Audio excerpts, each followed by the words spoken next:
ಭಾರತ ಸಂವಿಧಾನದ 6ನೇ ಭಾಗದ 152ನೇ ವಿಧಿಯಿಂದ 237ನೇ ವಿಧಿಯವರೆಗೆ ರಾಜ್ಯ ಸರ್ಕಾರದ ಬಗ್ಗೆ ವ್ಯವಸ್ಥೆ. ರಾಜ್ಯಪಾಲರು ಎಲ್ಲ ರಾಜ್ಯದ ಕಾನೂನಿಗೆ ಮುಖ್ಯಸ್ಥರಾಗಿರ್ತಾರೆ. ರಾಜ್ಯದ ಎಲ್ಲ ಕಾನೂನಿಯ ಕೆಲಸಗಳು ರಾಜ್ಯಪಾಲರ ಹೆಸರಿನಲ್ಲಿ ನಡೆಯುತ್ತವೆ. ಪ್ರತಿಯೊಂದು ರಾಜ್ಯಕ್ಕೂ ರಾಜ್ಯಪಾಲರ ಹುದ್ದೆಯನ್ನು 153ನೇ ವಿಧಿ ಅವಕಾಶ ಕಲ್ಪಿಸಿದೆ. 153ನೇ ವಿಧಿ ಅನ್ವಯ ರಾಜ್ಯಪಾಲರು ಇರ್ತಾರೆ.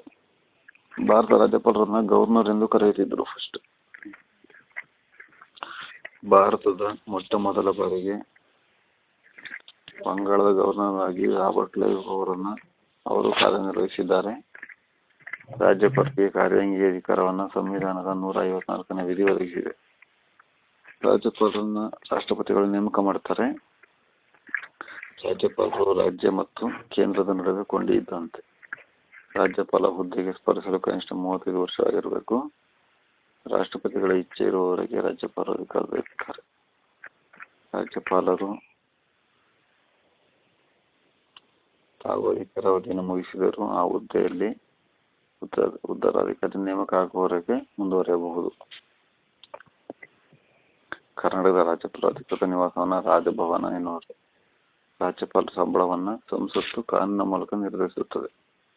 ರಾಜ್ಯಪಾಲರ ವೇತನವು ತಿಂಗಳಿಗೆ 1.10 ಲಕ್ಷಗಳಾಗಿದೆ. ರಾಜ್ಯಪಾಲರಿಗೆ ಪ್ರಮಾಣ ವಚನವನ್ನು ಹೈಕೋರ್ಟಿನ ಮುಖ್ಯ ನ್ಯಾಯಾಧೀಶರು ಬೋಧಿಸುತ್ತಾರೆ. ರಾಜ್ಯಪಾಲರಿಗೆ ಪ್ರಮಾಣ ವಚನವನ್ನು ಹೈಕೋರ್ಟಿನ ಮುಖ್ಯ ನ್ಯಾಯಾಧೀಶರು ಬೋಧಿಸುತ್ತಾರೆ. ರಾಜ್ಯಪಾಲರು ರಾಜ್ಯದ ಕಾರ್ಯಾಂಗಿ ಅಧಿಕಾರ ವ್ಯಾಪ್ತಿಗೆ ಬರುವ ಯಾವುದೇ ವ್ಯಕ್ತಿಗೆ ಶಿಕ್ಷೆಯನ್ನ ಕಡಿಮೆ ಮಾಡುವ ಕ್ಷಮೆ ನೀಡುವ ಅಧಿಕಾರ ಹೊಂದಿದ್ದಾರೆ.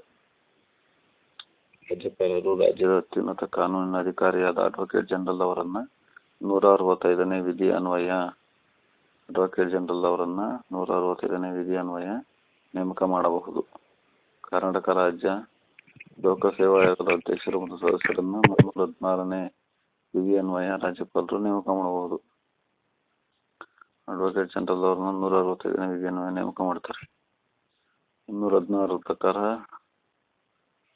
ಕರ್ನಾಟಕ ಲೋಕಸೇವಾ ಆಯೋಗದ ಅಧ್ಯಕ್ಷರು ಮತ್ತು ಸದಸ್ಯರನ್ನು ನೇಮಕ ಮಾಡ್ತಾರೆ.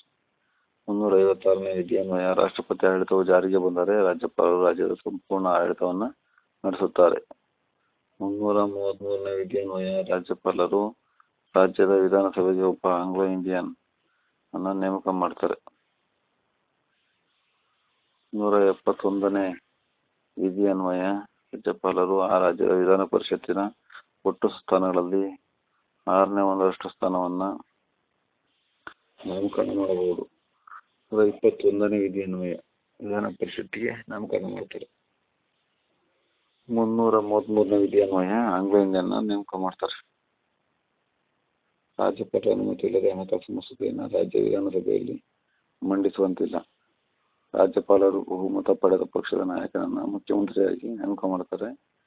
ರಾಜ್ಯಪಾಲರು ಮುಖ್ಯಮಂತ್ರಿಗಳ ಸಲಹೆ ಮೇರೆಗೆ ರಾಜ್ಯ ಸಚಿವರುಗಳನ್ನ ನೇಮಕ ಮಾಡುತ್ತಾರೆ.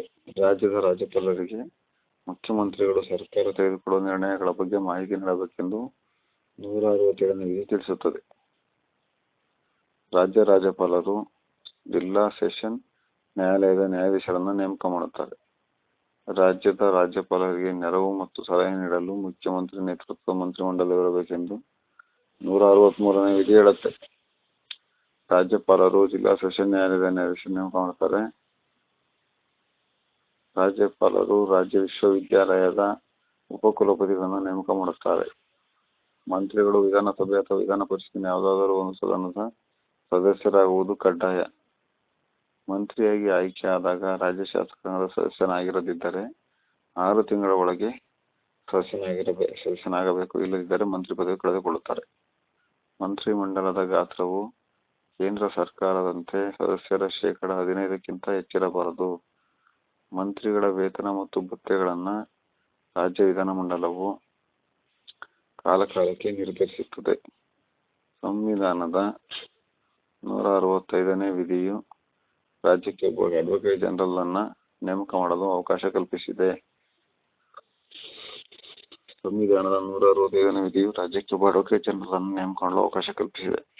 ಅಡ್ವೊಕೇಟ್ ಜನರಲ್ ಅವರು ವಿಧಾನಮಂಡಲದ 2 ಕಲಾಪಗಳಲ್ಲಿ ಭಾಗವಹಿಸಬಹುದು, ಮಾತನಾಡಬಹುದು, ಆದರೆ ಮತದಾನ ಮಾಡುವಂತಿಲ್ಲ. ರಾಜ್ಯದ ಶಾಸಕಾಂಗವು 2 ಸದನಗಳನ್ನು ಒಳಗೊಂಡಿದೆ. ವಿಧಾನಸಭೆಯನ್ನು ಕೆಳಮನೆ ಎಂದು, ವಿಧಾನ ಪರಿಷತ್ತನ್ನು ಮೇಲ್ಮನೆ ಎಂದು ಕರೆಯುತ್ತಾರೆ. ಭಾರತದ 6 ರಾಜ್ಯಗಳಲ್ಲಿ ಮಾತ್ರ ದ್ವಿಸದನ ಪದ್ಧತಿ ಜಾರಿಯಲ್ಲಿದೆ. ದ್ವಿಸದನ ಎಂದರೆ ವಿಧಾನಸಭೆ ಮತ್ತು ವಿಧಾನ ಪರಿಷತ್ ಎರಡನ್ನೂ ಹೊಂದಿರುವ ರಾಜ್ಯಗಳು ಅಂತ ಅರ್ಥ. ವಿಧಾನಸಭೆಯೊಂದಿಗೆ ವಿಧಾನ ಪರಿಷತ್ ಹೊಂದಿರುವ 6 ರಾಜ್ಯಗಳು ಅಂತ ಹೇಳಿ ಸರ್. ಆಂಧ್ರ ಪ್ರದೇಶ,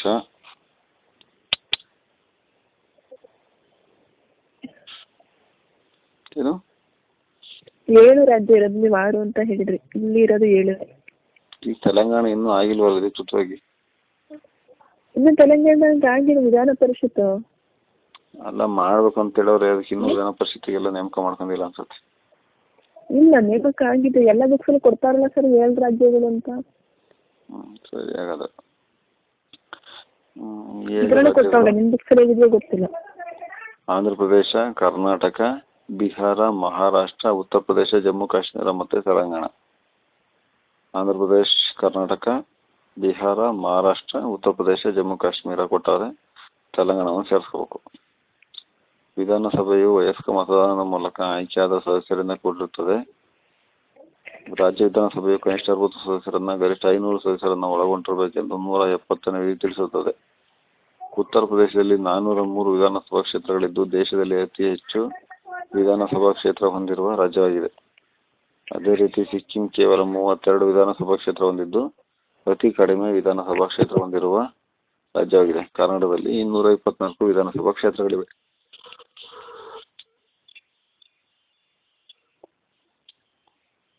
ಕರ್ನಾಟಕ ವಿಧಾನ ಪರಿಷತ್ತಿನಲ್ಲಿ 75 ಸ್ಥಾನಗಳಿವೆ. ವಿಧಾನಸಭೆಯ ಅವಧಿ 5 ವರ್ಷಗಳು.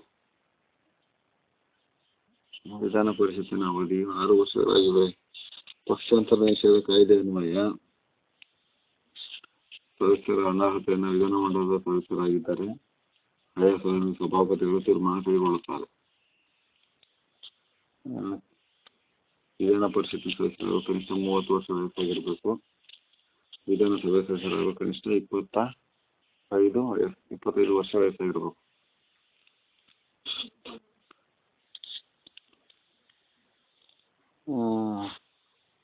ರಾಜ್ಯ ವಿಧಾನಸಭೆಗೆ ವಿಧಾನಸಭೆಯ ಸದಸ್ಯರಲ್ಲಿ 2 ಅಧ್ಯಕ್ಷ ಮತ್ತು ಉಪಾಧ್ಯಕ್ಷರನ್ನಾಗಿ ಆಯ್ಕೆ ಮಾಡಿಕೊಳ್ಳಬೇಕೆಂದು 178ನೇ ವಿಧಿ ತಿಳಿಸುತ್ತದೆ.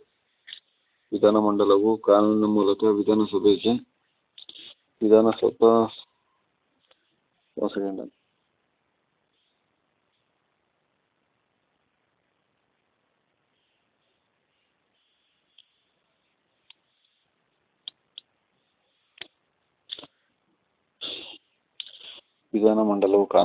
ವಿಧಾನಸಭೆಯ ಮತ್ತು ವಿಧಾನ ಪರಿಷತ್ತಿನ ಸಭಾಪತಿ ಮತ್ತು ಉಪಸಭಾಪತಿಗಳ ಸಂಬಳವನ್ನು ನಿರ್ಧರಿಸುತ್ತದೆ.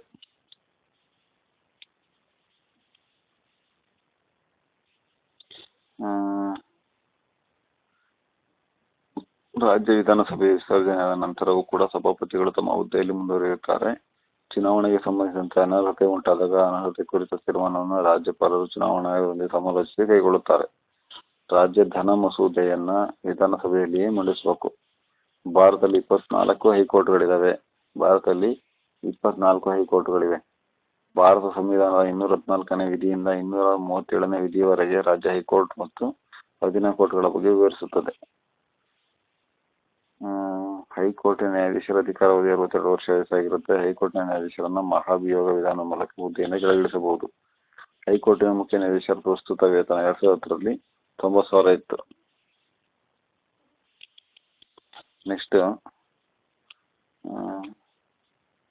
226ನೇ ವಿಧಿಯನ್ವಯ ಮೂಲಭೂತ ಹಕ್ಕುಗಳ ಉಲ್ಲಂಘನೆಗೆ ಸಂಬಂಧಿಸಿದಂತೆ ರಿಟ್ಗಳನ್ನು ಹೊರಡಿಸುವ ಅಧಿಕಾರವನ್ನು ಹೊಂದಿದೆ ಹೈಕೋರ್ಟ್. ಉಚ್ಚ ನ್ಯಾಯಾಲಯಗಳು ರಾಜ್ಯದ ಎಲ್ಲ ನ್ಯಾಯಾಲಯಗಳ ಮೇಲೆ ನಿಯಂತ್ರಣ ಹೊಂದಿದೆ. ಉಚ್ಚ ನ್ಯಾಯಾಲಯವು ಸಂವಿಧಾನದ ಪರಿಹಾರ ಹಕ್ಕಿನ ಅನ್ವಯ ಹೇಬಿಯಸ್ ಕಾರ್ಪಸ್, ಮ್ಯಾಂಡಮಸ್, ಸರ್ಶಿಯರಿ, ಕೋವಾರಂಟ್, ಪ್ರೊಹಿಬಿಷನ್ ಲಿಸ್ಟ್ಗಳನ್ನು ಜಾರಿಗೊಳಿಸಬಹುದು. ಕರ್ನಾಟಕದ ಹೈಕೋರ್ಟ್ ಬೆಂಗಳೂರಿನಲ್ಲಿದೆ. ಕರ್ನಾಟಕದ ಹೈಕೋರ್ಟ್ನ ಸಂಚಾರಿ ಪೀಠಗಳು ಹುಬ್ಳಿ, ಧಾರವಾಡ ಮತ್ತು ಗುಲ್ಬರ್ಗದಲ್ಲಿ ಇದೆಯಂತೆ. 1884ರಲ್ಲಿ ಕರ್ನಾಟಕದ ಹೈಕೋರ್ಟ್ ಅನ್ನು ಸ್ಥಾಪನೆ ಮಾಡಲಾಯಿತು. 1884ರಲ್ಲಿ ನೆಕ್ಸ್ಟ್ ಕೇಂದ್ರಾಡಳಿತ ಪ್ರದೇಶಗಳ ಬಗ್ಗೆ. ಭಾರತದಲ್ಲಿ 6 ಕೇಂದ್ರಾಡಳಿತ ಪ್ರದೇಶ, 1 ರಾಷ್ಟ್ರೀಯ ರಾಜಧಾನಿ ಇದೆ. ಕೇಂದ್ರಾಡಳಿತ ಪ್ರದೇಶಗಳೆಂದರೆ ಅಂಡಮಾನ್ ಮತ್ತು ನಿಕೋಬಾರ್ ದ್ವೀಪ, ದಾದ್ರಾ ಮತ್ತು ನಗರ್ ಹವೇಲಿ, ದಿಯು ದಾಮನ್ ಲಕ್ಷದ್ವೀಪ, ಪಾಂಡಿಚೇರಿ, 6ನೇದು ಚಂಡೀಗಢ ಹಾಗೂ ರಾಷ್ಟ್ರೀಯ ರಾಜಧಾನಿ ದೆಹಲಿ. ಕೇಂದ್ರಾಡಳಿತ ಪ್ರದೇಶಗಳ ಬಗ್ಗೆ ಸಂವಿಧಾನದ 8ನೇ ಭಾಗದ 239ನೇ ವಿಧಿಯಿಂದ 243ನೇ ವಿಧಿಯವರೆಗೆ ವಿವರಿಸಲಾಗಿದೆ. ಕೇಂದ್ರಾಡಳಿತ ಪ್ರದೇಶಗಳ ಬಗ್ಗೆ ಸಂವಿಧಾನದ 8ನೇ ಭಾಗದ 239ನೇ ವಿಧಿಯಿಂದ 243ರವರೆಗೆ ವಿವರಿಸಲಾಗಿದೆ. ಕೇಂದ್ರಾಡಳಿತ ಪ್ರದೇಶವನ್ನು ರಾಷ್ಟ್ರಪತಿಗಳಿಂದ ನೇಮಕವಾದ ಮತ್ತು ರಾಷ್ಟ್ರಪತಿಗಳಿಂದ ನಿರ್ಧರಿಸಬಹುದಾದ ಪದನಾಮ ಹೊಂದಿದ ಆಡಳಿತಗಾರರ ಮೂಲಕ ಆಡಳಿತವನ್ನು ನಡೆಸಲಾಗುತ್ತದೆ. ಕೇಂದ್ರಾಡಳಿತ ಪ್ರದೇಶದಲ್ಲಿ ಆಡಳಿತ ನಡೆಸುವವರನ್ನು ಲೆಫ್ಟಿನೆಂಟ್ ಗವರ್ನರ್ ಹಾಗೂ ಅಡ್ಮಿನಿಸ್ಟ್ರೇಟರ್ ಎಂಬ ಹೆಸರುಗಳಿಂದ ಕರೆಯುತ್ತಾರೆ. ಚಂಡೀಗಢ, ಡಿಯು ಮತ್ತು ಡಮನ್, ದಾದ್ರಾ ಮತ್ತು ನಗರ್ ಹವೇಲಿ ಮತ್ತು ಲಕ್ಷದ್ವೀಪಗಳಲ್ಲಿ ಆಡಳಿತಗಾರರನ್ನು ಅಡ್ಮಿನಿಸ್ಟ್ರೇಟರ್ ಎಂದು ಕರೆಯುತ್ತಾರೆ. ಚಂಡೀಗಢ, ಡಿಯು ಮತ್ತು ಡಮನ್, ದಾದ್ರಾ ಮತ್ತು ನಗರ್ ಹವೇಲಿ ಮತ್ತು ಲಕ್ಷದ್ವೀಪಗಳಲ್ಲಿ ಆಡಳಿತಗಾರರನ್ನು ಅಡ್ಮಿನಿಸ್ಟ್ರೇಟರ್ ಅಂತ ಕರೀತಾರೆ. ಅಂಡಮಾನ್ ಮತ್ತು ನಿಕೋಬಾರ್ ದ್ವೀಪ, ದೆಹಲಿ ಮತ್ತು ಪಾಂಡಿಚೇರಿ ಆಡಳಿತಗಾರರನ್ನು ಉಪರಾಜ್ಯಪಾಲ ಅಥವಾ ಲೆಫ್ಟಿನೆಂಟ್ ಗವರ್ನರ್ ಅಂತ ಕರೀತಾರೆ. ಭಾರತದ ಸಂವಿಧಾನದ 69ನೇ ತಿದ್ದುಪಡಿ 1991ರಲ್ಲಿ ದೆಹಲಿಯನ್ನು ರಾಷ್ಟ್ರೀಯ ರಾಜಧಾನಿ ಎಂದು ಘೋಷಿಸಲಾಯಿತು. ದೆಹಲಿಯು ವಿಧಾನಸಭೆಯನ್ನು ಹೊಂದಿದೆ. ದೆಹಲಿಯ ಮುಖ್ಯಮಂತ್ರಿಗಳನ್ನು ರಾಷ್ಟ್ರಪತಿ ನೇಮಕ ಮಾಡುತ್ತಾರೆ ಹಾಗೂ ಮುಖ್ಯಮಂತ್ರಿಗಳ ಸಲಹೆ ಮೇರೆಗೆ ರಾಷ್ಟ್ರಪತಿಗಳು ಮಂತ್ರಿಗಳನ್ನು ನೇಮಕ ಮಾಡುತ್ತಾರೆ. ದೆಹಲಿಯಲ್ಲಿ ಮುಖ್ಯಮಂತ್ರಿ ನೇತೃತ್ವದಲ್ಲಿ ವಿಧಾನಸಭೆಯ ಒಟ್ಟು 10%ಕ್ಕಿಂತ ಮೀರದಷ್ಟು ಮಂತ್ರಿಗಳ ಸಂಖ್ಯೆಯನ್ನು ನಿರ್ಧರಿಸಲಾಗಿದೆ.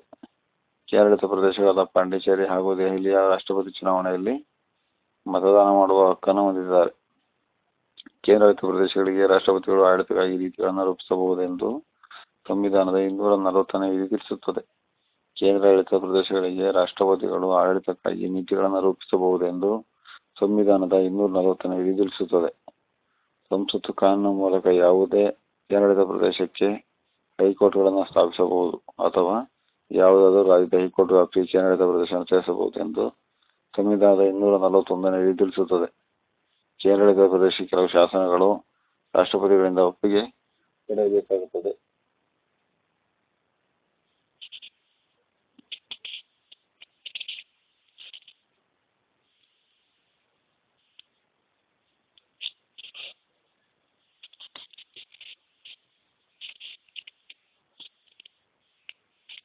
ಕೇಂದ್ರಾಡಳಿತ ಪ್ರದೇಶಗಳು ಮತ್ತು ಅವುಗಳ ರಾಜಧಾನಿ.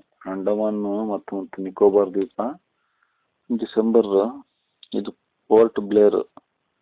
ಅಂಡಮಾನ್ ಮತ್ತು ನಿಕೋಬಾರ್ ದ್ವೀಪದ ರಾಜಧಾನಿ ಪೋರ್ಟ್ ಬ್ಲೇರ್. ವಿಶೇಷತೆ 572 ದ್ವೀಪಗಳನ್ನು ಒಳಗೊಂಡಿದೆ.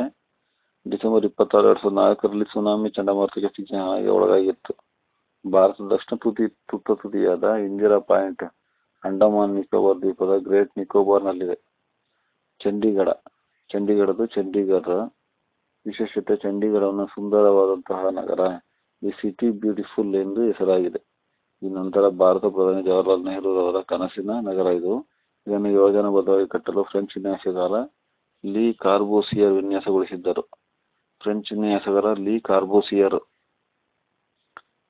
ದಾದ್ರಾ ಮತ್ತು ನಗರ್ ಹವೇಲಿ ರಾಜಧಾನಿ ಸಿಲ್ವಾಸ. ವಿಶೇಷತೆ ಮರಾಠರು ನಗರ್ ಹವೇಲಿಯನ್ನ ಪೋರ್ಚುಗೀಸರಿಗೆ 1783ರಲ್ಲಿ ಪರಿಹಾರವಾಗಿ ನೀಡಿದ್ದರು. ನಂತರ 1785ರಲ್ಲಿ ದಾದ್ರಾವನ್ನು ಪೋರ್ಚುಗೀಸರು ಖರೀದಿಸಿದ್ದರು. ದಿಯು ಮತ್ತು ದಾಮನ್ ಅದರದ್ದು ದಾಮನ್ ರಾಜಧಾನಿ. ವಿಶೇಷತೆ ಏನಪ್ಪಾ ಅಂದ್ರೆ ಇದು ಪೋರ್ಚುಗೀಸರ ಹಿಡಿತದಲ್ಲಿದ್ದು 1961ರಂದು ಡಿಸೆಂಬರ್ 19ರಂದು ಪೋರ್ಚುಗೀಸರಿಂದ ಭಾರತ ವಶಪಡಿಸಿಕೊಂಡಿತು. 1987 ಮೇ 30ರಂದು ಸ್ವತಂತ್ರ ಕೇಂದ್ರಾಡಳಿತ ಪ್ರದೇಶವಾಯಿತು. ಲಕ್ಷದ್ವೀಪ ಕರಾವಟ್ಟಿ. ವಿಶೇಷತೆ ಇಲ್ಲಿ ಪಂಚಾಯತ್ ರಾಜನ್ನು ಜಾರಿಗೆ ತರಲಾಗಿದೆ ಅಂತ. ಪಾಂಡಿಚೇರಿ ರಾಜಧಾನಿ. ವಿಶೇಷತೆ ಪಾಂಡಿಚೇರಿಯು ಫ್ರೆಂಚ್ ರಾಜ್ಯದಲ್ಲಿತ್ತಂತೆ.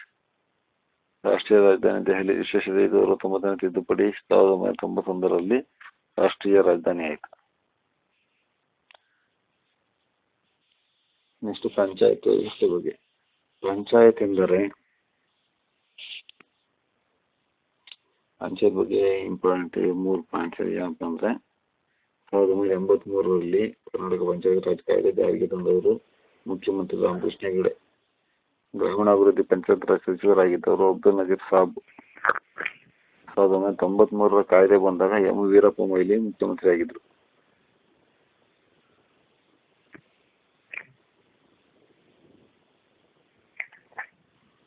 ಪಂಚಾಯತ್ ಎಂದರೆ ಸ್ವಯಂ ಆಡಳಿತ ಎಂದರ್ಥ. ಪಂಚಾಯತ್ ರಾಜ್ ಪರಿಕಲ್ಪನೆಯನ್ನು ಪ್ರತಿಪಾದಿಸಿದವರು ಮಹಾತ್ಮ ಗಾಂಧೀಜಿ. ಗಾಂಧೀಜಿಯವರು ಪಂಚಾಯತ್ ರಾಜ್ ಪರಿಕಲ್ಪನೆಯನ್ನ ಗ್ರಾಮ ಸ್ವರಾಜ್ ಎಂಬ ಪದದೊಂದಿಗೆ ಪರಿಚಯಿಸಿದರು. ಭಾರತದ ಸಂವಿಧಾನದ 9ನೇ ಭಾಗದ 243ನೇ ವಿಧಿಯಿಂದ 243 ವಿಧಿಯವರೆಗೆ ಪಂಚಾಯತ್ ಬಗ್ಗೆ ವಿವರಿಸಲಾಗಿದೆ. ಭಾರತದ ಪಂಚಾಯತನ್ನು ಆಡಳಿತ ವಿಕೇಂದ್ರೀಕರಣದ ಉದ್ದೇಶದಿಂದ ಪ್ರಾರಂಭಿಸಲಾಯಿತು. ಪಂಚಾಯತ್ ರಾಜ್ಗಳು ಗ್ರಾಮ ಮಟ್ಟದಲ್ಲಿ ಆಡಳಿತವನ್ನು ನಡೆಸಲು ಸಹಕಾರಿಯಾಗಿವೆ. ಸ್ಥಳೀಯರನ್ನ ಆಡಳಿತದಲ್ಲಿ ಪಾಲ್ಗೊಳ್ಳುವಂತೆ ಮಾಡುವುದು ಪಂಚಾಯತ್ ರಾಜ್ನ ಪ್ರಮುಖ ಉದ್ದೇಶವಾಗಿದೆ. ಭಾರತದಲ್ಲಿ ಪ್ರಸ್ತುತವಾಗಿ 3 ಹಂತದ ಪಂಚಾಯತ್ ವ್ಯವಸ್ಥೆ ಇದೆ. ಗ್ರಾಮ ಪಂಚಾಯಿತಿಯು ಪಕ್ಷರಹಿತವಾಗಿ ಚುನಾವಣೆ ನಡೆಯುತ್ತದೆ. ಗ್ರಾಮ ಪಂಚಾಯಿತಿ, ತಾಲೂಕು ಪಂಚಾಯಿತಿ ಮತ್ತು ಜಿಲ್ಲಾ ಪಂಚಾಯಿತಿಗಳು ಪಂಚಾಯಿತಿಯ 3 ಹಂತಗಳು. ಗ್ರಾಮ ಪಂಚಾಯಿತಿಯು ಪಂಚಾಯತ್ ವ್ಯವಸ್ಥೆಯ ಕೆಳ ಹಂತವಾಗಿದೆ. ಗ್ರಾಮ ಪಂಚಾಯಿತಿ, ತಾಲೂಕು ಪಂಚಾಯಿತಿ ಮತ್ತು ಜಿಲ್ಲಾ ಪಂಚಾಯಿತಿ ಸದಸ್ಯರ ಅಧಿಕಾರಾವಧಿ 5 ವರ್ಷಗಳು. ಗ್ರಾಮ ಪಂಚಾಯಿತಿ, ತಾಲೂಕು ಪಂಚಾಯಿತಿ ಮತ್ತು ಜಿಲ್ಲಾ ಪಂಚಾಯಿತಿಗಳಿಗೆ ಚುನಾವಣೆಯನ್ನು ರಾಜ್ಯ ಚುನಾವಣಾ ಆಯೋಗ ನಡೆಸುತ್ತದೆ. ಪಂಚಾಯತ್ ಚುನಾವಣೆಗಳ ಬಗ್ಗೆ 243ನೇ ವಿಧಿ ತಿಳಿಸುತ್ತದೆ. ಸಂವಿಧಾನದ 11ನೇ ಅನುಸೂಚಿಯಲ್ಲಿರುವ 29 ವಿಷಯಗಳು ಗ್ರಾಮ ಪಂಚಾಯಿತಿ ವ್ಯಾಪ್ತಿಗೆ ಬರುತ್ತವೆ. ಸಂವಿಧಾನದ 11ನೇ ಅನುಸೂಚಿಯಲ್ಲಿರುವ 29 ವಿಷಯಗಳು ಗ್ರಾಮ ಪಂಚಾಯಿತಿ ವ್ಯಾಪ್ತಿಗೆ ಬರುತ್ತವೆ. ಪಂಚಾಯಿತಿಗಳ ಹಣಕಾಸು ಸ್ಥಿತಿಗತಿಗಳನ್ನು ಅಧ್ಯಯನ ಮಾಡಲು 243 ವಿಧಿಯಡಿಯಲ್ಲಿ 5 ವರ್ಷಗಳ ಅವಧಿಯ ರಾಜ್ಯ ಹಣಕಾಸು ಆಯೋಗವನ್ನು ರಾಜ್ಯಪಾಲರು ರಚಿಸುತ್ತಾರೆ. 243 ವಿಧಿಯಡಿಯಲ್ಲಿ 5 ವರ್ಷಗಳ ಅವಧಿಯ ರಾಜ್ಯ ಹಣಕಾಸು ಆಯೋಗವನ್ನು ರಾಜ್ಯಪಾಲರು ರಚಿಸುತ್ತಾರೆ. 1948-49 ಸಂವಿಧಾನ ರಚನಾ ಸಭೆಯಲ್ಲಿ ಪಂಚಾಯತ್ ರಾಜ್ಯದ ಬಗ್ಗೆ ಮಹತ್ವದ ಬಗ್ಗೆ ಚರ್ಚೆ ಮಾಡಲಾಗಿತ್ತು. ಜನವರಿ 26, 1950 ಸಂವಿಧಾನ ಜಾರಿಗೆ ಬಂದಿದ್ದು, ಅದರಲ್ಲಿ 40ನೇ ವಿಧಿಯಲ್ಲಿ ಸ್ಥಳೀಯ ಸರ್ಕಾರದ ಘಟಕವಾಗಿ ಪಂಚಾಯತ್ ರಚನೆಗೆ ಅವಕಾಶವನ್ನು ಕಲ್ಪಿಸಿತು. 1952 ಅಕ್ಟೋಬರ್ 2ರಿಂದ ಸಮುದಾಯ ಅಭಿವೃದ್ಧಿ ಕಾರ್ಯಕ್ರಮಗಳು ಪ್ರಾರಂಭವಾದವು. 1957 ಬಲವಂತರಾಯ್ ಮೆಹ್ತಾ ಸಮಿತಿ ನೇಮಕ. ಜನವರಿಯಲ್ಲಿ ನವೆಂಬರ್ 24ರಲ್ಲಿ ವರದಿ ನೀಡಿತ್ತು. 1957 ಜನವರಿಯಲ್ಲಿ ಬಲವಂತರಾಯ್ ಮೆಹ್ತಾ ಸಮಿತಿ ನೇಮಕವಾಗಿತ್ತು. ನವೆಂಬರ್ 24ರಂದು ವರದಿ ನೀಡಿತ್ತು.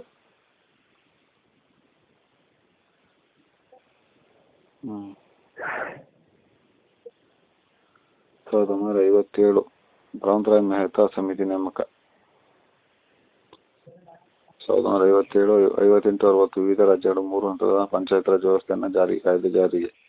1959 ಅಕ್ಟೋಬರ್ 2ರಂದು ಜವಾಹರ್ಲಾಲ್ ನೆಹರೂರವರು ರಾಜಸ್ಥಾನದ ನಾಗೂರ್ನಲ್ಲಿ ಮೊಟ್ಟ ಮೊದಲ ಪಂಚಾಯಿತಿಯನ್ನು ಉದ್ಘಾಟಿಸಿದರು. 1950 ಅಕ್ಟೋಬರ್ 2ರಂದು ಜವಾಹರ್ಲಾಲ್ ನೆಹರೂರವರು ರಾಜಸ್ಥಾನದ ನಾಗೂರ್ನಲ್ಲಿ ಮೊಟ್ಟ ಮೊದಲ ಪಂಚಾಯಿತಿಯನ್ನು ಉದ್ಘಾಟಿಸಿದರು. 1978 ಪಶ್ಚಿಮ ಬಂಗಾಳದಲ್ಲಿ ಜೂನ್ 4ರಂದು ಪಂಚಾಯತ್ ಚುನಾವಣೆಗಳನ್ನು ಪಕ್ಷಾಧಾರಿತವಾಗಿ ನಡೆಸಲಾಯಿತು. 1978 ಅಶೋಕ್ ಮೆಹ್ತಾ ಸಮಿತಿಯನ್ನು 1977 ಡಿಸೆಂಬರ್ 12ರಂದು ನೇಮಕ ಮಾಡಿದ್ದು, 1978 ಆಗಸ್ಟ್ 21ರಂದು ವರದಿ ನೀಡಿತು. ಅಶೋಕ್ ಮೆಹ್ತಾ ಸಮಿತಿ. 1983 ಕರ್ನಾಟಕ ಸರ್ಕಾರವು ಪಂಚಾಯತ್ ರಾಜ್ ವ್ಯವಸ್ಥೆ ಕಾಯ್ದೆಯನ್ನು ಜಾರಿಗೆ ತಂದಿತು. 1983ರಲ್ಲಿ 1984 ಹನುಮಂತರಾಯ ಸಮಿತಿಯನ್ನು ಜಿಲ್ಲಾ ಯೋಜನೆಗೆ ಸಂಬಂಧಿಸಿದಂತೆ ರಚಿಸಲಾಯಿತು. ಈ ಸಮಿತಿಯನ್ನು ಯೋಜನಾ ಆಯೋಗವು 1982ರಲ್ಲಿ ರಚಿಸಿತು. ಈ ಸಮಿತಿಯ ವರದಿಯು 1984 ಮೇನಲ್ಲಿ ನಡೆಯಿತು. 1985 ಕರ್ನಾಟಕವು ಪಂಚಾಯತ್ ರಾಜ್ ಕಾಯ್ದೆಗೆ ರಾಷ್ಟ್ರಪತಿ ಅಂಕಿತವನ್ನು ಜುಲೈನಲ್ಲಿ ನೀಡಲಾಯಿತು. ಆಗಸ್ಟ್ 14ರಲ್ಲಿ ಜಾರಿಗೆ ತಂದಿತು. 1985 ಕರ್ನಾಟಕವು ಪಂಚಾಯತ್ ರಾಜ್ ಕಾಯ್ದೆಗೆ ರಾಷ್ಟ್ರಪತಿ ಅಂಕಿತವನ್ನು ಜುಲೈನಲ್ಲಿ ಪಡೆಯಿತು. ಆಗಸ್ಟ್ 14ರಲ್ಲಿ ಜಾರಿಗೆ ತಂತು.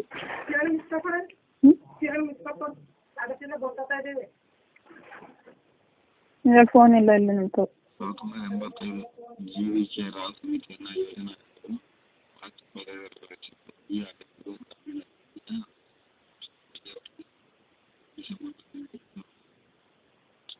1986ರಲ್ಲಿ ಆಂಧ್ರ ಪ್ರದೇಶ, ಪಶ್ಚಿಮ ಬಂಗಾಳ ಹಾಗೂ ಕರ್ನಾಟಕ ಮಾದರಿ ಪಂಚಾಯತ್ಗಳನ್ನು ಅಳವಡಿಸಿಕೊಂಡಿತು. 1990-92ರಲ್ಲಿ ಕರ್ನಾಟಕದಲ್ಲಿ ಪಂಚಾಯತಿಯನ್ನು ವಿಸರ್ಜಿಸಿ ಆಡಳಿತಾಧಿಕಾರಿಯನ್ನು ಜಾರಿಗೆ ತರಲಾಯಿತು. 1986. LM ಸಿಂಘ್ನಿ ಸಮಿತಿ ನವೆಂಬರ್ 25 ವರದಿ ಸಲ್ಲಿಸಿ ಪಂಚಾಯತಿಗೆ ಸಂವಿಧಾನಾತ್ಮಕ ಸ್ಥಾನಮಾನ ನೀಡಲು ಶಿಫಾರಸು ನೀಡಿತು. 1988ರಲ್ಲಿ ಸಂಸತ್ತಿನ ಕನ್ಸಲ್ಟೇಟಿವ್ ಸಮಿತಿಯು ಕೆ. ತುಂಗನ್ ಅವರ ಅಧ್ಯಕ್ಷತೆಯಲ್ಲಿ ಸಂವಿಧಾನ ತಿದ್ದುಪಡಿಗೆ ಸಂಬಂಧಿಸಿದಂತೆ ವೈಜ್ಞಾನಿಕ ಸಮಿತಿಯನ್ನು ನೇಮಕ ಮಾಡಿತು. 1989 64ನೇ ಸಂವಿಧಾನ ತಿದ್ದುಪಡಿ ಮಸೂದೆಯು ಸಂಸತ್ತಿನಲ್ಲಿ ಮೇ 15ರಂದು ಮಂಡಿಸಲಾಯಿತು. ಇದು ರಾಜ್ಯಸಭೆಯಲ್ಲಿ ಆಗಸ್ಟ್ 1974ನೇ ಸಂವಿಧಾನ ತಿದ್ದುಪಡಿ ಮಸೂದೆಯನ್ನು ಸೆಪ್ಟೆಂಬರ್ 7ರಂದು ಮಂಡಿಸಲಾಯಿತು. ಲೋಕಸಭೆ ವಿಸ್ತರಣೆಯಿಂದ ಈ ಮಸೂದೆ ಬಿದ್ದುಹೋಯಿತು. 1991 72ನೇ ಪಂಚಾಯತ್ ಹಾಗೂ 73ನೇ ಮುನ್ಸಿಪಾಲಿಟಿ ಮಸೂದೆ ಮಂಡಿಸಲಾಯಿತು. ಅದನ್ನು ಸಂಸತ್ತಿನ ಜಾಯಿಂಟ್ ಸೆಲೆಕ್ಟ್ ಕಮಿಟಿಗೆ ಸೆಪ್ಟೆಂಬರ್ನಲ್ಲಿ ವರ್ಗಾಯಿಸಲಾಯಿತು. 1992 ಲೋಕಸಭೆಯು 2 ಮಸೂದೆಗಳನ್ನು ಡಿಸೆಂಬರ್ 22ರಂದು ಹಾಗೂ ರಾಜ್ಯಸಭೆಯು ಡಿಸೆಂಬರ್ 23ರಂದು ಅಂಗೀಕರಿಸಿದರು.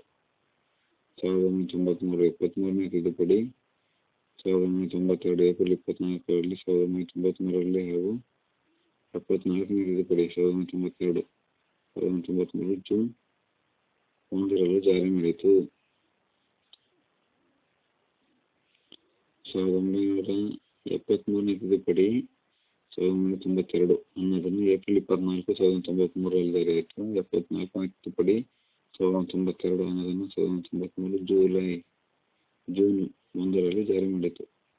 1993-94 ವಿವಿಧ ರಾಜ್ಯ ಸರ್ಕಾರಗಳು ಈ ತಿದ್ದುಪಡಿ ಆಧಾರದ ಮೇಲೆ ಕಾಯ್ದೆಗಳನ್ನು ಜಾರಿಗೆ ತಂದಿತು. 1994 ಮಧ್ಯಪ್ರದೇಶವು ಪಂಚಾಯತ್ ಚುನಾವಣೆಗಳನ್ನು ಮೇ 30ರಂದು ನಡೆಸಿತು. 1996 ಅನುಸೂಚಿತ ಪ್ರದೇಶಗಳಿಗೆ ಪಂಚಾಯತಿಯನ್ನು ಅಳವಡಿಸಲು 1996ರ ಕಾಯ್ದೆ ಜಾರಿಗೆ ತರಲಾಯಿತು. ಇದನ್ನು ಡಿಸೆಂಬರ್ 24ರಲ್ಲಿ ಜಾರಿಗೊಳಿಸಲಾಯಿತು. 1996 ಕೇರಳವು ಪೀಪಲ್ಸ್ ಪ್ಲಾನ್ ಚಾಂಪಿಯನ್ ಎಂಬ ಕಾರ್ಯಕ್ರಮವನ್ನು ಆಗಸ್ಟ್ 15ರಂದು ಜಾರಿ ಮಾಡಲಾಯಿತು.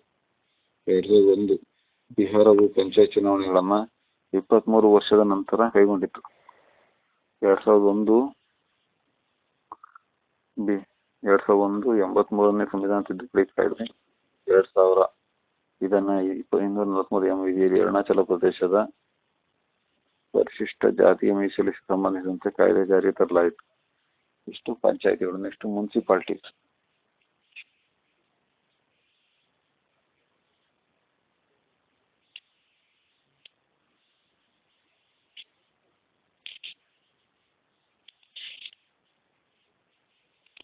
ಲಾರ್ಡ್ ರಿಪ್ಪನ್ ಅವರು ಸ್ಥಳೀಯ ಸರ್ಕಾರದ ಘೋಷಣೆಯನ್ನು 1882ರಲ್ಲಿ ಹೊರಡಿಸಿದರು. ಲಾರ್ಡ್ ರಿಪ್ಪನ್ ಅವರು ಹೊರಡಿಸಿದ ಘೋಷಣೆಯನ್ನು ಸ್ಥಳೀಯ ಸರ್ಕಾರದ ಮ್ಯಾಗ್ನಾ ಕಾರ್ಟಾ ಎನ್ನುವರು. 1687ರಲ್ಲಿ ಭಾರತ ಮುನ್ಸಿಪಲ್ ಕಾರ್ಪೊರೇಷನ್ ಅನ್ನು ಮದ್ರಾಸ್ನಲ್ಲಿ ಪ್ರಾರಂಭಿಸಲಾಯಿತು. 1726ರಲ್ಲಿ ಬಾಂಬೆ ಮತ್ತು ಕಲ್ಕತ್ತಾದಲ್ಲಿ ಮುನ್ಸಿಪಲ್ ಕಾರ್ಪೊರೇಷನ್ ಅನ್ನು ಪ್ರಾರಂಭಿಸಲಾಯಿತು. ರಾಜೀವ್ ಗಾಂಧಿಯವರ ಸರ್ಕಾರವು 1989ರಲ್ಲಿ 65ನೇ ನಗರ ಪಾಲಿಕೆ ತಿದ್ದುಪಡಿ ಮಸೂದೆಯನ್ನು ಮಂಡಿಸಿತು. ಆದರೆ ಈ ಮಸೂದೆ ಅಂಗೀಕಾರವಾಗಲಿಲ್ಲ. ಪಿ. ವಿ. ನರಸಿಂಹರಾವ್ ಸರ್ಕಾರವು ಲೋಕಸಭೆಯಲ್ಲಿ 74ನೇ ಮುನ್ಸಿಪಾಲಿಟಿ ಪರಿಷ್ಕೃತ ಮಸೂದೆಯನ್ನು ಮಂಡಿಸಿ 1992ರಲ್ಲಿ ಅಂಗೀಕಾರ ಪಡೆದು ಜೂನ್ 1, 1993ರಲ್ಲಿ ಮುನ್ಸಿಪಾಲಿಟಿ ಕಾಯ್ದೆಯನ್ನು ಜಾರಿಗೊಳಿಸಿತು. ಪಿ. ವಿ. ನರಸಿಂಹರಾವ್ ಸರ್ಕಾರವು ಲೋಕಸಭೆಯಲ್ಲಿ 74ನೇ ಮುನ್ಸಿಪಾಲಿಟಿ ಪರಿಷ್ಕೃತ ಮಸೂದೆಯನ್ನು ಮಂಡಿಸಿ 1992ರಲ್ಲಿ ಅಂಗೀಕಾರ ಪಡೆದು ಜೂನ್ 1, 1993ರಲ್ಲಿ ಮುನ್ಸಿಪಾಲಿಟಿ ಕಾಯ್ದೆಯನ್ನು ಜಾರಿಗೊಳಿಸಿತು. ಭಾರತದ ಸಂವಿಧಾನದ 74ನೇ ತಿದ್ದುಪಡಿ 1992ರ ಮುನ್ಸಿಪಾಲಿಟಿ ಕಾಯ್ದೆಯನ್ನು ಮಾಡಲಾಗಿದೆ. ಭಾರತ ಸಂವಿಧಾನದ 9A ಭಾಗದಲ್ಲಿ ಮುನ್ಸಿಪಾಲಿಟಿಗೆ ಸಂಬಂಧಿಸಿದ ವಿಧಿಯಾದ 243P ಯಿಂದ 243Z ವರೆಗೆ ಅಂಶಗಳನ್ನು ಸೇರಿಸಲಾಗಿದೆ. ಮುನ್ಸಿಪಾಲಿಟಿ ಬಗ್ಗೆ 12ನೇ ಅನುಸೂಚಿಯಲ್ಲಿ ಸೇರಿಸಲಾಗಿದೆ. ಮುನ್ಸಿಪಾಲಿಟಿಗೆ ಸಂಬಂಧಿಸಿದ 18 ವಿಷಯಗಳನ್ನು 12ನೇ ಅನುಸೂಚಿಯಲ್ಲಿ ಸೇರಿಸಲಾಗಿದೆ. ಮುನ್ಸಿಪಾಲಿಟಿಗಳನ್ನು ನಗರ ಮತ್ತು ಪಟ್ಟಣ ಪ್ರದೇಶಗಳ ಆಡಳಿತ ವಿಕೇಂದ್ರೀಕರಣ ಮಾಡಿ ರಚಿಸಲಾಗಿದೆ. 243Y ವಿಧಿ ಅನ್ವಯ ಪುರಸಭೆಗಳ ಹಣಕಾಸು ಸ್ಥಿತಿಗತಿಗಳನ್ನು ಅಧ್ಯಯನ ಮಾಡಲು ರಾಜ್ಯಪಾಲರು 5 ವರ್ಷಗಳ ಅವಧಿಯ ಹಣಕಾಸು ಆಯೋಗವನ್ನು ರಚಿಸುತ್ತಾರೆ.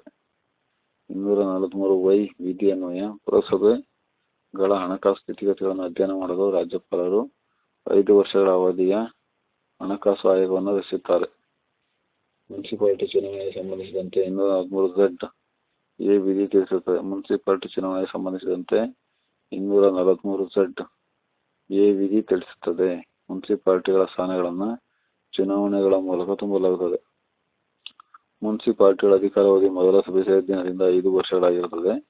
ಪೌರ ಸದಸ್ಯನಾಗಲು ಕನಿಷ್ಠ 21 ವರ್ಷ ವಯಸ್ಸಾಗಿರಬೇಕು. ಪುರಸಭೆಯು ತೆರಿಗೆ ವಿಧಿಸುವ ಮೂಲಕ ನಿಧಿ ಸಂಗ್ರಹಿಸಲು ಸಂಬಂಧಿಸಿದ ಕಾನೂನನ್ನು ರಚಿಸಬಹುದು.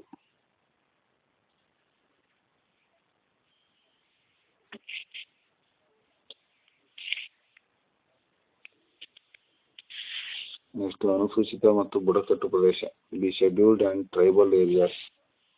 ಭಾರತ ಭೂಪ್ರದೇಶದಲ್ಲಿ ಅರಣ್ಯ ಗುಡ್ಡಗಾಡುಗಳಿಂದ ಕೂಡಿದ್ದು ಸೌಲಭ್ಯಗಳಿಂದ ವಂಚಿತವಾಗಿರುವ ಪ್ರದೇಶಗಳನ್ನು ಗುರುತಿಸಿ ಅವುಗಳನ್ನು ಅನುಸೂಚಿತ ಪ್ರದೇಶಗಳು ಮತ್ತು ಬುಡಕಟ್ಟು ಪ್ರದೇಶಗಳಿಂದ ಪ್ರತ್ಯೇಕಿಸಲಾಗಿದೆ.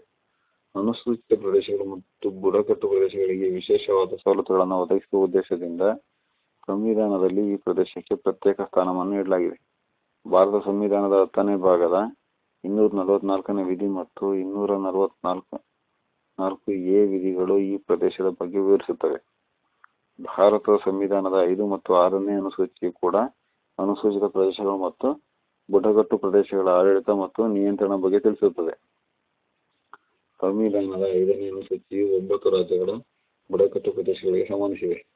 ಸಂವಿಧಾನದ 5ನೇ ಅನುಸೂಚಿಯ ವ್ಯಾಪ್ತಿಗೆ ಸೇರುವ ಬುಡಕಟ್ಟು ಪ್ರದೇಶಗಳನ್ನು ಹೊಂದಿರುವ 9 ರಾಜ್ಯಗಳೆಂದರೆ ಆಂಧ್ರ ಪ್ರದೇಶ, ಜಾರ್ಖಂಡ್, ಗುಜರಾತ್, ಹಿಮಾಚಲ ಪ್ರದೇಶ, ಮಹಾರಾಷ್ಟ್ರ, ಮಧ್ಯಪ್ರದೇಶ, ಛತ್ತೀಸ್ಗಢ, ಒರಿಸ್ಸಾ ಮತ್ತು ರಾಜಸ್ಥಾನ. ಇಲ್ಲಿ ಬುಡಕಟ್ಟು ಪ್ರದೇಶಗಳಿವೆ. ಸಂವಿಧಾನದ 6ನೇ ಅನುಸೂಚಿಯು ಈಶಾನ್ಯದ 4 ರಾಜ್ಯಗಳ ಬುಡಕಟ್ಟು ಪ್ರದೇಶಗಳಿಗೆ ಸಂಬಂಧಿಸಿದೆ. ಸಂವಿಧಾನದ 6ನೇ ಅನುಸೂಚಿಯು ಈಶಾನ್ಯ ರಾಜ್ಯದ 4 ಬುಡಕಟ್ಟು ಪ್ರದೇಶಗಳಿಗೆ ಸಂಬಂಧಿಸಿದೆ. 4 ರಾಜ್ಯಗಳಪ್ಪ ಅಂದ್ರೆ ಅಸ್ಸಾಮು, ಮೇಘಾಲಯ, ತ್ರಿಪುರ ಮತ್ತು ಮಿಜೋರಾಂ. ಅಸ್ಸಾಂ, ಮೇಘಾಲಯ, ತ್ರಿಪುರ ಮತ್ತು ಮಿಜೋರಾಂ. ಅನುಸೂಚಿತ ಪ್ರದೇಶ ಹಾಗೂ ಬುಡಕಟ್ಟು ಪ್ರದೇಶಗಳಿಗೆ ಸಂಸತ್ತು ಕಾಲಕಾಲಕ್ಕೆ ವಿಶೇಷ ಕಾನೂನಿನ ಮೂಲಕ ಸ್ವಾಯತ್ತತೆ ರಾಜ್ಯವೆಂದು ರಚಿಸಬಹುದಂತೆ. ಸಂವಿಧಾನದ 6ನೇ ಅನುಸೂಚಿಯಲ್ಲಿ ನಮೂದಿಸಿರುವ ಅಸ್ಸಾಂ ರಾಜ್ಯದಲ್ಲಿರುವ ಎಲ್ಲ ಬುಡಕಟ್ಟು ಅಥವಾ ನಿರ್ದಿಷ್ಟ ಪ್ರದೇಶವನ್ನ ಸಂಸತ್ತು ಕಾನೂನಿಗೆ ಒಂದು ಸ್ವಾಯತ್ತತೆ ರಾಜ್ಯ ಎಂದು ರಚಿಸಬಹುದೆಂದು ಸಂವಿಧಾನದ 244(a) ವಿಧಿ ತಿಳಿಸುತ್ತದೆ. ಸ್ವಾಯತ್ತ ರಾಜ್ಯವು ವಿಶೇಷವಾದಂತಹ ಸವಲತ್ತುಗಳನ್ನು ಪಡೆಯುತ್ತದೆ ಹಾಗೂ ಬೇರೆ ರಾಜ್ಯಗಳ ಆಡಳಿತಕ್ಕಿಂತ ಈ ಪ್ರದೇಶಗಳ ಆಡಳಿತವು ಭಿನ್ನವಾಗಿರುತ್ತದೆ. ಅನುಸೂಚಿತ ಪ್ರದೇಶಗಳಲ್ಲಿರುವ ರಾಜ್ಯದಲ್ಲಿ ರಾಷ್ಟ್ರಪತಿಗಳು ತಮ್ಮ ಆದೇಶದ ಮೂಲಕ ಬುಡಕಟ್ಟು ಸಲಹಾ ಪರಿಷತ್ತನ್ನು ಸ್ಥಾಪಿಸಬಹುದು.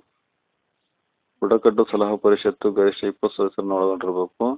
ಪ್ರತಿಯೊಂದು ರಾಜ್ಯದಲ್ಲಿ ಬುಡಕಟ್ಟು ಪ್ರದೇಶಗಳು ಒಂದು ಸ್ವಾಯತ್ತ ಜಿಲ್ಲೆಯಾಗಿರತಕ್ಕದ್ದು ಎಂದು ಸಂವಿಧಾನದ 6ನೇ ಅನುಸೂಚಿ ತಿಳಿಸುತ್ತದೆ. ಒಂದು ಸ್ವಾಯತ್ತ ಕ್ಷೇತ್ರದಲ್ಲಿ ಎಲ್ಲ ಪ್ರದೇಶಗಳಿಗೆ ಸಂಬಂಧಿಸಿದಂತೆ ಪ್ರಾದೇಶಿಕ ಪರಿಷತ್ತು ಕಾನೂನುಗಳನ್ನು ರೂಪಿಸುವ ಅಧಿಕಾರವನ್ನು ಹೊಂದಿದೆ. ಕೇಂದ್ರ ಮತ್ತು ರಾಜ್ಯಗಳ ನಡುವಿನ ಸಂಬಂಧದ ಬಗ್ಗೆ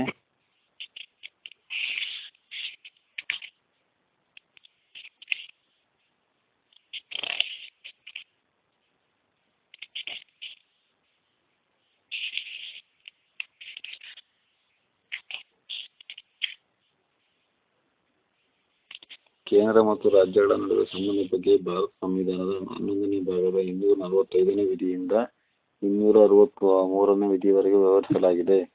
ಕೇಂದ್ರ ಮತ್ತು ರಾಜ್ಯಗಳ ನಡುವೆ ಸಂಬಂಧದ ಬಗ್ಗೆ ಭಾರತ ಸಂವಿಧಾನದ 11ನೇ ಭಾಗದ 245ನೇ ವಿಧಿಯಿಂದ 263ನೇ ವಿಧಿಯವರೆಗೆ ವಿವರಿಸಲಾಗಿದೆ.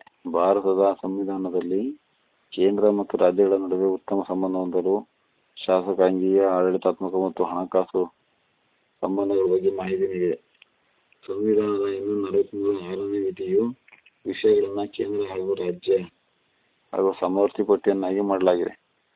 ಸಂವಿಧಾನದ 246ನೇ ವಿಧಿಯ ವಿಷಯದಲ್ಲಿ ವಿಷಯಗಳನ್ನ ಕೇಂದ್ರ, ರಾಜ್ಯ ಹಾಗೂ ಸಮವರ್ತಿ ಪಟ್ಟಿ ವಿಷಯಗಳು ಹೇಳ್ಬಿಡಿ. ಅವನ ಕೊನೆಗೂ ಕೊಟ್ಟಿದ್ರೆ ಅವಾಗಲೂ ಹೇಳ್ಬೇಕಲ್ಲ. ಓಕೆ.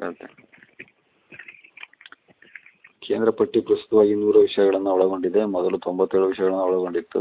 ರಾಜ್ಯ ಪಟ್ಟಿ ಪ್ರಸ್ತುತವಾಗಿ 61 ವಿಷಯಗಳನ್ನು ಒಳಗೊಂಡಿದೆ. ಪ್ರಾರಂಭದಲ್ಲಿ 66 ವಿಷಯಗಳಿದ್ವು. ಸಮವರ್ತಿ ಪಟ್ಟಿಯಲ್ಲಿ 52 ವಿಷಯಗಳನ್ನು ಒಳಗೊಂಡಿದೆ. ಪ್ರಾರಂಭದಲ್ಲಿ 47 ವಿಷಯಗಳಿದ್ವು. ಪ್ರಸ್ತುತ ಕೇಂದ್ರ ಪಟ್ಟಿ 100, ರಾಜ್ಯ ಪಟ್ಟಿ 61, ಸಮವರ್ತಿ ಪಟ್ಟಿ 52. 1976ರಲ್ಲಿ ಮಾಡಲಾದ 42ನೇ ತಿದ್ದುಪಡಿ ಮೂಲಕ ರಾಜ್ಯ ಪಟ್ಟಿಯಿಂದ 5 ವಿಷಯಗಳನ್ನು ಸಮವರ್ತಿ ಪಟ್ಟಿಗೆ ಸೇರಿಸಲಾಯಿತು. ಆಗ ರಾಜ್ಯ ಪಟ್ಟಿಯಲ್ಲಿ 5 ವಿಷಯಗಳು ಕಡಿಮೆ ಆದವು, ಸಮವರ್ತಿ ಪಟ್ಟಿಯಲ್ಲಿ 5 ವಿಷಯಗಳು ಹೆಚ್ಚಾದವು. 100, 61, 52 ಇದ್ದಾವೆ. 42ನೇ ತಿದ್ದುಪಡಿ ಮೂಲಕ ರಾಜ್ಯ ಪಟ್ಟಿಯಿಂದ ಸಮವರ್ತಿ ಪಟ್ಟಿಗೆ ವರ್ಗಾವಣೆಯಾದ ವಿಷಯಗಳೆಂದರೆ ಶಿಕ್ಷಣ, ಆರೋಗ್ಯ, ತೂಕ ಮತ್ತು ಅಳತೆ, ವನ್ಯಜೀವಿ, ವನ್ಯಪ್ರಾಣಿ ಮತ್ತು ಪಕ್ಷಿಗಳನ್ನು ಸಂರಕ್ಷಿಸುವುದು, ನ್ಯಾಯಾಂಗ ಆಡಳಿತ, ಸುಪ್ರೀಂ ಕೋರ್ಟ್ ಮತ್ತು ಹೈಕೋರ್ಟ್ಗಳನ್ನು ಹೊರತುಪಡಿಸಿ ಉಳಿದೆಲ್ಲ ನ್ಯಾಯಾಲಯಗಳ ರಚನೆ ಹಾಗೂ ವ್ಯವಸ್ಥೆ ಬಗ್ಗೆ. ಇವಿಷ್ಟು ರಾಜ್ಯ ಪಟ್ಟಿಯಲ್ಲಿ ಸಮರ್ಥಿ ಪಟ್ಟಿ ವರ್ಗಾವಣೆಯಾಗಿದೆ. ರಾಜ್ಯ ಪಟ್ಟಿಯಲ್ಲಿರುವ ವಿಷಯಗಳು ರಾಷ್ಟ್ರದ ಹಿತಗಳ ದೃಷ್ಟಿಯಿಂದ ಧಕ್ಕೆ ಬರುವಂತೆ ರಾಜ್ಯ ಸರ್ಕಾರ ಕಾನೂನು ಉದ್ಘಾಟಿಸಿದ್ದರೆ ಅಂತಹ ಸಂದರ್ಭದಲ್ಲಿ ಕೇಂದ್ರ ಸರ್ಕಾರವು ಮಾಡಿದ ಕಾನೂನು ಹೆಚ್ಚು ಪ್ರಬಲವಾಗಿರುತ್ತದೆ. ಕೇಂದ್ರ ಮತ್ತು ರಾಜ್ಯ ಹಾಗೂ ಸಮವರ್ತಿ ಪಟ್ಟಿಯಲ್ಲಿ ಇಲ್ಲದಿರುವ ವಿಷಯಗಳಿಗೆ ಸಂಬಂಧಿಸಿದಂತೆ ಕಾನೂನು ರೂಪಿಸುವ ಅಧಿಕಾರ ಸಂಸತ್ತಿಗೆ ಇದೆ. ಅಂತಾರಾಷ್ಟ್ರೀಯ ಒಪ್ಪಂದ ಮತ್ತು ಒಡಂಬಡಿಕೆಗಳನ್ನು ಒಂದು ಭಾಗಕ್ಕೆ ಜಾರಿಗೊಳಿಸುವ ಕಾನೂನು ಮಾಡುವ ಅಧಿಕಾರ ಸಂಸತ್ತಿಗೆ ಇದೆ. ತುರ್ತು ಪರಿಸ್ಥಿತಿ ಸಂದರ್ಭದಲ್ಲಿ ರಾಜ್ಯ ಪಟ್ಟಿಯಲ್ಲಿರುವ ಯಾವುದೇ ವಿಷಯಕ್ಕೆ ಸಂಬಂಧಿಸಿದಂತೆ ಕಾನೂನು ರಚಿಸುವ ಅಧಿಕಾರ ಸಂಸತ್ತಿಗೆ ಇದೆ. 262ನೇ ವಿಧಿಯನ್ವಯ ಅಂತಾರಾಜ್ಯ ನದಿ ವಿವಾದಗಳನ್ನು ನಿವಾರಿಸಲು ಅಂತಾರಾಜ್ಯ ನದಿ ನೀರಿನ ಹಂಚಿಕೆಗೆ ಸಂಬಂಧಿಸಿದಂತೆ ಸಂಸತ್ತು ಕಾನೂನು ಮಾಡಬಹುದು. ರಾಜ್ಯಗಳ ನಡುವೆ ಉತ್ತಮ ಬಾಂಧವ್ಯವುಂಟು ಮಾಡಲು ಅಂತಾರಾಜ್ಯ ಪರಿಷತ್ತನ್ನು ಸ್ಥಾಪಿಸಲು 263ನೇ ವಿಧಿ ಮೂಲಕ ಅವಕಾಶ ಕಲ್ಪಿಸಲಾಗಿದೆ. ಕೇಂದ್ರ ಮತ್ತು ರಾಜ್ಯಗಳ ನಡುವೆ ಸಂಬಂಧ ಸುಧಾರಿಸಲು ನೇಮಕಗೊಂಡ ಪ್ರಮುಖ ಆಯೋಗಗಳು ಹಾಗೂ ಪ್ರಮುಖ ಘೋಷಣೆಗಳೆಂದರೆ: ಮೊದಲ ಆಡಳಿತ ಸುಧಾರಣಾ ಆಯೋಗ, ಎರಡನೇದು ರಾಜಮನ್ನಾ ಸಮಿತಿ, ಮೂರನೇದು ಆನಂದಪುರ ಸಾಹಿಬ್ ಘೋಷಣೆ, ನಾಲ್ಕನೇದು ಪಶ್ಚಿಮ ಬಂಗಾಳ ಮನವಿ, ಐದನೇ ಸರ್ಕಾರಿ ಆಯೋಗ, ಆರನೇದು ಎರಡನೇ ಆಡಳಿತ ಸುಧಾರಣಾ ಆಯೋಗ. ಇದು ರಾಜ್ಯ ಮತ್ತು ಕೇಂದ್ರ ನಡುವೆ ಸಂಬಂಧ ಸುಧಾರಿಸಲು ನೇಮಕಗೊಂಡ ಪ್ರಮುಖ ಆಯೋಗಗಳು. ಮೊದಲ ಆಡಳಿತ ಸುಧಾರಣಾ ಆಯೋಗವನ್ನು 1966ರಲ್ಲಿ ಕೇಂದ್ರ ಸರ್ಕಾರವು ಮೊರಾರ್ಜಿ ದೇಸಾಯಿ ಅವರ ಅಧ್ಯಕ್ಷತೆಯಲ್ಲಿ 6 ಸದಸ್ಯರನ್ನು ಒಳಗೊಂಡ ಒಂದು ಆಯೋಗವನ್ನು ರಚಿಸಿತು. ಅದು ಕೇಂದ್ರ ಮತ್ತು ರಾಜ್ಯಗಳ ನಡುವಿನ ಸಂಬಂಧಗಳ ಬಗ್ಗೆ ಅನೇಕ ಅಂಶಗಳನ್ನು ಶಿಫಾರಸು ಮಾಡಿತ್ತು. ನೆಕ್ಸ್ಟ್, ರಾಜಮನ್ನಾ ಸಮಿತಿಯು ಕೇಂದ್ರ ಮತ್ತು ರಾಜ್ಯ ನಡುವಿನ ಸಂಬಂಧಗಳ ನಡುವೆ ಅಧ್ಯಯನ ಮಾಡಲು ಡಾಕ್ಟರ್ ರಾಜಮನ್ನಾ ರವರ ಅಧ್ಯಕ್ಷತೆಯಲ್ಲಿ ಸೆಪ್ಟೆಂಬರ್ 2, 1969ರಲ್ಲಿ ತಮಿಳುನಾಡು ಸರ್ಕಾರ ನೇಮಕ ಮಾಡಿತ್ತು. ನೆಕ್ಸ್ಟ್, ಆನಂದಪುರ ಸಾಹಿಬ್ ಘೋಷಣೆಯನ್ನು 1973ರಲ್ಲಿ ಪಂಜಾಬ್ನಲ್ಲಿ ಹೊರಡಿಸಲಾಯಿತು. ಕೇಂದ್ರ ಮತ್ತು ರಾಜ್ಯಗಳ ನಡುವಿನ ಸಂಬಂಧವನ್ನು ವೃದ್ಧಿಸುವಿಕೆಗಾಗಿ ಪಶ್ಚಿಮ ಬಂಗಾಳದ ಕಮ್ಯುನಿಸ್ಟ್ ಸರ್ಕಾರವು ಮನವಿ ಮಾಡಿತು. ಇದನ್ನು ಪಶ್ಚಿಮ ಬಂಗಾಳದ ಮನವಿ ಎಂದು ಕರೆಯುತ್ತಾರೆ. ನೆಕ್ಸ್ಟ್, ಸರ್ಕಾರಿ ಆಯೋಗವನ್ನು 1983ರಲ್ಲಿ ರಚಿಸಲಾಯಿತು. ಸರ್ಕಾರಿ ಆಯೋಗವು ಕೇಂದ್ರ ಮತ್ತು ರಾಜ್ಯಗಳ ಸಂಬಂಧಕ್ಕೆ ಸಂಬಂಧಿಸಿದಂತೆ 247 ಶಿಫಾರಸುಗಳನ್ನು ನೀಡಿತು. 2007ರಲ್ಲಿ ಕೇಂದ್ರ ಮತ್ತು ರಾಜ್ಯಗಳ ನಡುವಿನ ಸಂಬಂಧವನ್ನು ಅಧ್ಯಯನ ಮಾಡಲು ನ್ಯಾಯಮೂರ್ತಿ ಮದನ್ ಮೋಹನ್ ಕುಂಚಿ ಅವರ ಅಧ್ಯಕ್ಷತೆಯಲ್ಲಿ ಕೇಂದ್ರ ರಾಜ್ಯ ಸಂಬಂಧಗಳನ್ನು ಅಧ್ಯಯನ ಮಾಡಲು ನೇಮಕ ಮಾಡಿತ್ತು. 2005 ಆಗಸ್ಟ್ 2ರಲ್ಲಿ ಎರಡನೇ ಸುಧಾರಣಾ ಆಯೋಗವನ್ನು ನೇಮಿಸಲಾಯಿತು. ಎರಡನೇ ಸುಧಾರಣಾ ಆಯೋಗದ ಅಧ್ಯಕ್ಷರು ಎಂ ವೀರಪ್ಪ ಮೊಯ್ಲಿರವರು.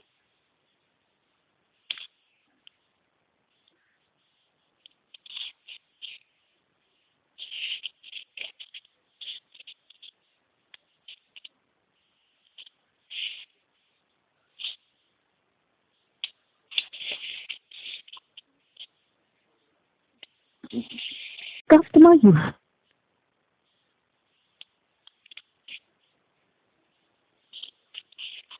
ಕೇಂದ್ರ ಮತ್ತು ರಾಜ್ಯ ಪಟ್ಟಿಯಲ್ಲಿರುವ ವಿಷಯಗಳನ್ನ ಹೇಳ್ಬೇಕಾ? The customer you have called.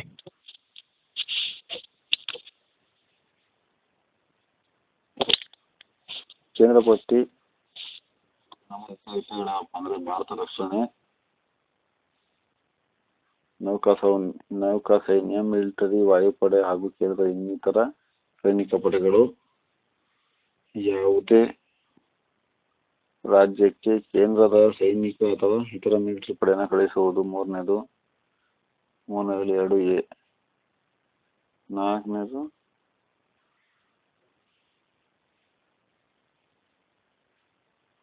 Cantonment ಪ್ರದೇಶಗಳನ್ನು ನಿರ್ಣಯಿಸುವುದು. ನಾವಿಕ, ಮಿಲಿಟರಿ ಮತ್ತು ವಾಯುಪಡೆಗಳ ಕೆಲಸಗಳು ಕೇಂದ್ರ ಪಟ್ಟಿಯಲ್ಲಿ ಬರುವಂಥವು. ಅಸ್ತ್ರಗಳು, ಬಂದೂಕು, ಮದ್ದು ಮತ್ತು ಸ್ಫೋಟಕ, ಅಣುಶಕ್ತಿ, ರಕ್ಷಣೆ ಅಥವಾ ಯುದ್ಧ ಅಗತ್ಯ ಎಂದು ಸಂಸತ್ತಿನಿಂದ ನಿರ್ವಹಿಸುವ ಕೈಗಾರಿಕೆಗಳು. ಕೇಂದ್ರ ಬಾಹ್ಯಗಾರಿಕೆ, CBI, ಮುನ್ನೆಚ್ಚರಿಕೆ ಬಂಧನ, ವಿದೇಶಾಂಗ ವ್ಯವಹಾರಗಳು, ರಾಜತಾಂತ್ರಿಕ, ಕಾನ್ಸುಲರ್ ಮತ್ತು ವ್ಯಾಪಾರ ಪ್ರಾತಿನಿಧ್ಯತೆ, ವಿಶ್ವಸಂಸ್ಥೆ, ಅಂತಾರಾಷ್ಟ್ರೀಯ ಸಮ್ಮೇಳನಗಳಲ್ಲಿ ಭಾಗವಹಿಸುವುದು, ವಿದೇಶಗಳೊಂದಿಗೆ ಒಪ್ಪಂದ, ಯುದ್ಧ ಮತ್ತು ಶಾಂತಿ, ವಿದೇಶಿ ಅಧಿಕಾರ ವ್ಯಾಪ್ತಿ, ಪೌರತ್ವ, ಅಪರಾಧಕ್ಕೊಳಗಾದವರನ್ನು ಒಪ್ಪಿಸುವುದು, ಪಾಸ್ಪೋರ್ಟ್ ಮತ್ತು ವೀಸಾ, ಸಮುದ್ರದ ಹೊರಗಿನವರನ್ನ ತೀರ್ಥಯಾತ್ರಾ ಸ್ಥಳಗಳು, ಸಮುದ್ರದ ಹೊರಗಿರುವ ತೀರ್ಥಯಾತ್ರಾ ಸ್ಥಳಗಳು, ಸಮುದ್ರ ಕಳ್ಳತನ, ರೈಲುಗಳು, ರಾಷ್ಟ್ರೀಯ ಹೆದ್ದಾರಿಗಳು, ರಾಷ್ಟ್ರೀಯ ಜಲಮಾರ್ಗಗಳನ್ನು ಸಂಸತ್ ನಿರ್ಧರಿಸಿದ ನೌಕಾಯಾನ, ಕಡಲ ಸಂಬಂಧ ಹಡಗುಗಳು ಮತ್ತು ನೌಕಾಯಾನ, ಹಡಗು ಮತ್ತು ವಿಮಾನಗಳಿಗೆ ರಕ್ಷಣೆಗಳಿಗೆ ಬೇಕಾಗಿರುವ ದೀಪದ ಮನೆಗಳು, ಪ್ರಧಾನ ಬಂದರುಗಳು, ನೌಕಾಯಾನಕ್ಕೆ ಬೇಕಾಗುವ ಆಸ್ಪತ್ರೆ ಮತ್ತು ಬಂದರುಗಳಲ್ಲಿ ಸಾಂಕ್ರಾಮಿಕ ರೋಗಗಳ ನಿಷೇಧ, ವಿಮಾನಯಾನ, ಪ್ರಯಾಣಿಕರು ಮತ್ತು ಸಾಮಗ್ರಿಗಳನ್ನು ರೈಲು, ಸಮುದ್ರ ಅಥವಾ ವಿಮಾನಯಾನದ ಮೂಲಕ ಸಾಗಿಸುವುದು, ಅಂಚೆ ಮತ್ತು ತಂತಿ ಸುದ್ದಿ, ದೂರವಾಣಿ, ವೈರ್ಲೆಸ್ ಪ್ರಸಾರ ಮತ್ತು ಸಂಪರ್ಕ. 32 ಕೇಂದ್ರದ ಆಸ್ತಿಯನ್ನು ರದ್ದುಗೊಳಿಸಿರುವಂತೆ. Court of ward for the estates of ruler of Indian states. ಕೇಂದ್ರದ ಸಾಲ, ನೋಟುಗಳ ಮತ್ತು ನಾಣ್ಯಗಳ ಮುದ್ರಣ ಮತ್ತು ವಿದೇಶಿ ವಿನಿಮಯ. ವಿದೇಶಿ ಸಾಲ, ಭಾರತ ರಿಸರ್ವ್ ಬ್ಯಾಂಕ್, ಅಂಚೆ ಕಚೇರಿಯ ಉಳಿತಾಯ ಬ್ಯಾಂಕು, ಕೇಂದ್ರ ಅಥವಾ ರಾಜ್ಯ ಸರ್ಕಾರ ಜಾರಿಗೊಳಿಸುವ ಲಾಟರಿಗಳು. ವಿದೇಶಗಳನ್ನು ವ್ಯಾಪಾರ, ಅಂತಾರಾಜ್ಯ ವ್ಯಾಪಾರ ನಿಗಮಗಳ ಸಂಘಟನೆ, ನಿಯಂತ್ರಣ ಮತ್ತು ರದ್ದುಪಡಿಸುವಿಕೆ, ಇತರ ನಿಗಮಗಳ ಸಂಘಟನೆ, ನಿಯಂತ್ರಣ ಮತ್ತು ರದ್ದುಪಡಿಸುವಿಕೆ. ಬ್ಯಾಂಕಿಂಗ್, ಬಿಲ್ಸ್ ಆಫ್ ಎಕ್ಸ್ಚೇಂಜ್, ಲೆಕ್ಕಗಳು ಮತ್ತು ಪ್ರಾಮಿಸರಿ ನೋಟ್ಸ್. ಜೀವ ವಿಮೆ, ಸ್ಟಾಕ್ ಎಕ್ಸ್ಚೇಂಜ್ ಮತ್ತು ಫ್ಯೂಚರ್ ಮಾರುಕಟ್ಟೆ. ಪೇಟೆಂಟ್ಸ್, ಕಾಪಿರೈಟ್ ಹಾಗೂ ಟ್ರೇಡ್ ಮಾರ್ಕ್. ತೂಕ ಮತ್ತು ಅಳತೆಗಳ ಗುಣಮಟ್ಟ ಕೇಂದ್ರ ಇದರಲ್ಲಿ ಪಟ್ಟಿದೆ. ರಫ್ತು ಮಾಡುವ ಅಥವಾ ಒಂದು ರಾಜ್ಯದಿಂದ ಇನ್ನೊಂದು ರಾಜ್ಯಕ್ಕೆ ರವಾನಿಸುವ ಪದಾರ್ಥಗಳ ಗುಣಮಟ್ಟವನ್ನು ಪರಿಶೀಲಿಸುವುದು ಸಾರ್ವಜನಿಕ ಹಿತಾಸಕ್ತಿ ದೃಷ್ಟಿಯಿಂದ ಅಗತ್ಯ ಎಂದು ಸಂಸತ್ತು ನಿರ್ಧರಿಸುವ ಕೈಗಾರಿಕೆಗಳು. ತೈಲ ಸಂಸ್ಕರಣ, ತೈಲ ಮತ್ತು ಪೆಟ್ರೋಲಿಯಂ ಉತ್ಪನ್ನಗಳ ನಿಯಂತ್ರಣ ಮತ್ತು ಅಭಿವೃದ್ಧಿ. ಸಾರ್ವಜನಿಕ ಹಿತ ದೃಷ್ಟಿಯಿಂದ ಅಗತ್ಯವಾಗಿರುವ ಗಣಿಗಳ ನಿಯಂತ್ರಣ ಮತ್ತು ಖನಿಜಗಳ ಅಭಿವೃದ್ಧಿ. ಗಣಿ ಮತ್ತು ತೈಲ ಸ್ಥಳಗಳಲ್ಲಿ ಕಾರ್ಮಿಕ ನಿಯಂತ್ರಣ ಮತ್ತು ರಕ್ಷಣೆ. ಸಾರ್ವಜನಿಕ ಹಿತದೃಷ್ಟಿಯಿಂದ ಅಂತರ್ರಾಜ್ಯ ನದಿಗಳ ಮತ್ತು ನದಿ ಕಣಿವೆಗಳ ನಿಯಂತ್ರಣ ಮತ್ತು ಅಭಿವೃದ್ಧಿ. ಮೀನುಗಾರಿಕೆ, ಉಪ್ಪಿನ ಉತ್ಪಾದನೆ, ವಿತರಣೆ ಮತ್ತು ನಿಯಂತ್ರಣ. ಅಫೀಮು ಸಾಗುವಳಿ, ತಯಾರಿಕೆ ಮತ್ತು ಮಾರಾಟ, ಪ್ರದರ್ಶನಕ್ಕೆ ಚಲನಚಿತ್ರಗಳ ಮಂಜೂರಾತಿ. ಕೇಂದ್ರ ನೌಕರರಿಗೆ ಸಂಬಂಧಿಸಿದ ಕೈಗಾರಿಕಾ ವಿವಾದಗಳು. ರಾಷ್ಟ್ರೀಯ ಗ್ರಂಥಾಲಯ, ಭಾರತ ಗ್ರಂಥಾಲಯ ಮುಂತಾದವು. ಬನಾರಸ್ ಹಿಂದೂ, ಅಲಿಗಢ್ ಮುಸ್ಲಿಂ ಮತ್ತು ದೆಹಲಿ ವಿಶ್ವವಿದ್ಯಾಲಯಗಳು ಹಾಗೂ ಈ ಸಂಸ್ಥೆಯಿಂದ ನಿರ್ಧರಿಸಲ್ಪಟ್ಟ ಇತರ ಸಂಸ್ಥೆಗಳು.